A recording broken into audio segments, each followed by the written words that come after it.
Hi, welcome to Peaches Corner, and welcome to part 2 where I talk about things that I find most people overlook when starting a business. If you're returning, stay tuned for some goodies where I talk about top 7 industries in South Africa that are lucrative or that have a growth in the future. And if you just joined us, go quickly check out part 1 and come back. We'll wait for you. 1 hour later, 2 hours later, 3 hours later. Can you move it along? I'm all out of time cards.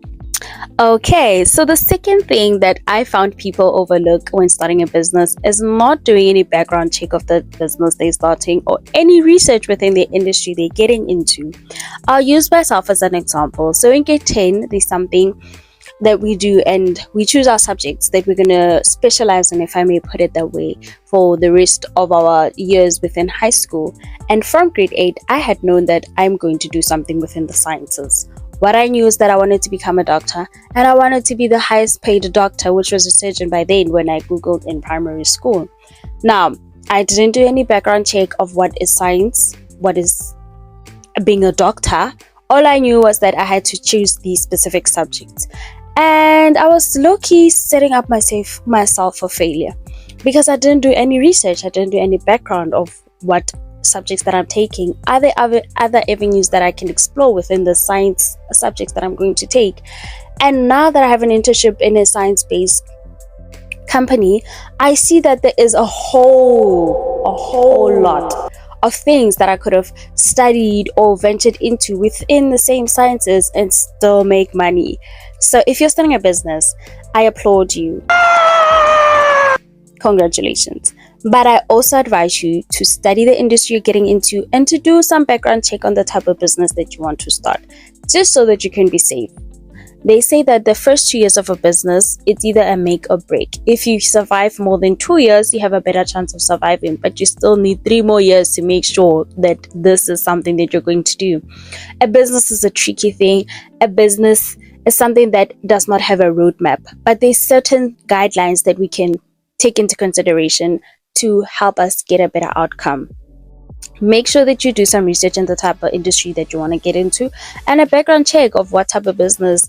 Is it lucrative? Is it something that's still going to be there in 10 years time? Is it something that you'd still want to invest in 10 years time or even 5 years time? And what are the laws and regulations within that industry? So finding out more about the industry that you want to get into will help you shape you and your company to getting a better understanding and giving you some sort of uplift when you're starting your business. Okay, so here are my top 7 industries that I feel have a bright future, potential and growth. And under the 7 industries, I'll give you 3 business ideas that you can start. You're not limited to them. Please do your own research. I'm just putting it out there that these are industries that you can look into for you to start a business. Okay, so in number 1, we have obviously the ICT industry, which is the information and communication technology.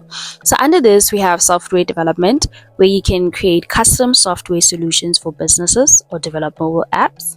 You have cybersecurity consulting, where you can offer cybersecurity audits and solutions to protect business from online threats.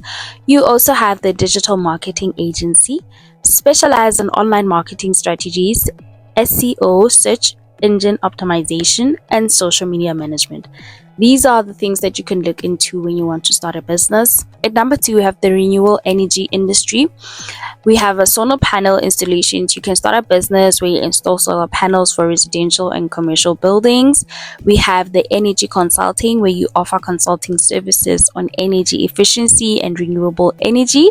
We have the biomass energy production, where you explore opportunities in biomass energy generation or biomass processing.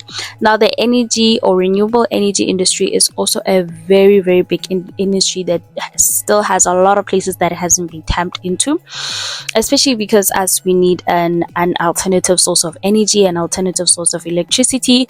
So anything that you can see where people can be independent and have their own source of energy. And number 3, we have mining and minerals. Under mining and minerals, we have mining equipment rental, which is where you lease mining equipment to mining companies. We have mining safety gear manufacturing, where you manufacture and supply safety equipment and gear for miners. And we have mineral processing, where you set up a mineral processing plant to refine raw materials into usable products. And number 4, we have agribusiness. This, where you can start an organic farm, where you start producing vegetables and fruits or herbs. So you can also start a fisheries and aquaculture farm, where you farm fish. And then you have hydroponics farming, which is when you establish a hydroponics farm to grow crops in water without soil. Then we have education and training, e-learning platform. Develop an online platform offering courses in various subjects or professional development. Now, under education and training, I suggest or advise that you look at your community or where you're based and look at the need that might be needed. I also suggest that you focus more on technology-based learning, because that's where the future is. Everybody needs to know how to use any technological devices, whether be it a computer, a laptop, websites, mobile app. At number 6, we have manufacturing. We have automotive parts manufacturing, produce parts or components for the automotive industry. We have electronics assembly, assemble electronic products or devices for local and export markets. The 3D printing services, where you provide 3D printing services for prototyping or manufacturing customized products. Last but not least, we have water and sanitation. You provide sanitation solutions such as portable toilets or wastewater treatment systems. And then you have water purification systems, where you install and maintain water purification systems for residential or commercial use. Lastly, we have desalination plant, where you invest in or operate a desalination plant to convert seawater into fresh water or usable water. This is the end of part 2, where I talk about things that I find people overlook when starting a business. I hope this motivated you to do a little bit of background and research on the type of business you're starting and the industry you're going to, so that you can have a better picture of where you're going. I wish you nothing but the best, and I hope to see you in part 3. Bye.